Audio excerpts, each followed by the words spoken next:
And I've tried. I think these are pretty important ones. Some of them are going to sound like, well, you've heard it before, but it's worth re-emphasizing. I think the first is you need to work. Depending upon how well you want to do, particularly if you're starting a company, you need to work super hard. So what does super hard mean? Well, when my brother and I were starting our first company, instead of getting an apartment, we just rented a small office and we slept on the couch. And we showered at the YMCA.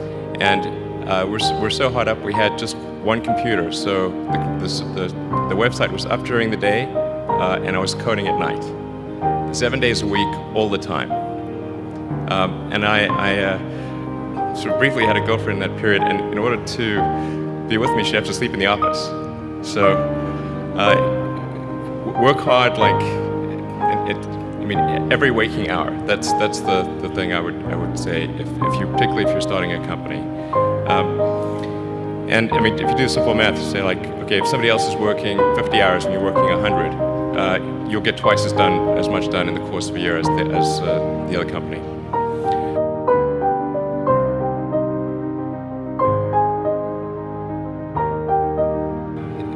The other thing I'd say is that if you're creating a company or if you're joining a company, the most important thing is to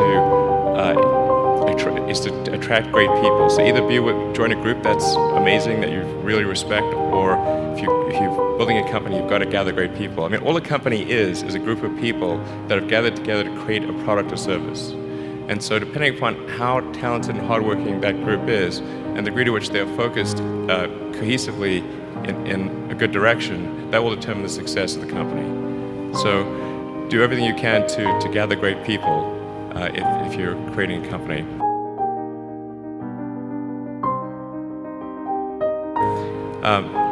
Then I'd say focus on signal over noise. A lot of companies get confused. They spend money on things that don't actually make the product better. So, for example, at Tesla, we've never spent any money on advertising.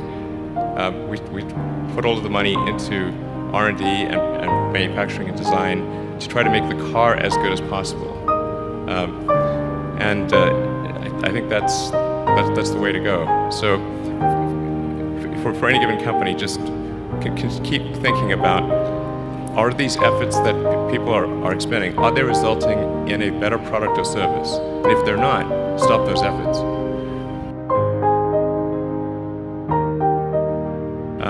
And then the final thing is to sort of don't just follow the trend.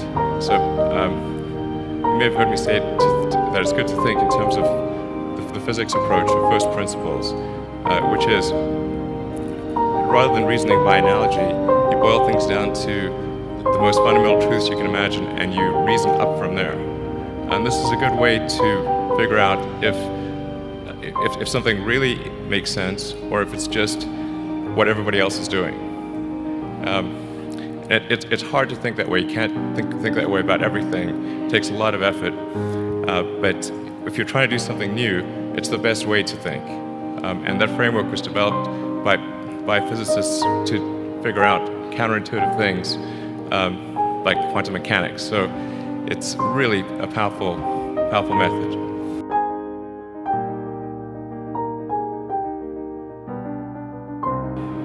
And anyway, so that's, and then I think that the final thing I would encourage you to do is, now is the time to take risk. You don't have, you don't have kids. As you get older, your obligations increase. So and once you have a family, you start taking risk not just for yourself but for your family as well. It gets much harder to do things that might not work out. So now is the time to do that.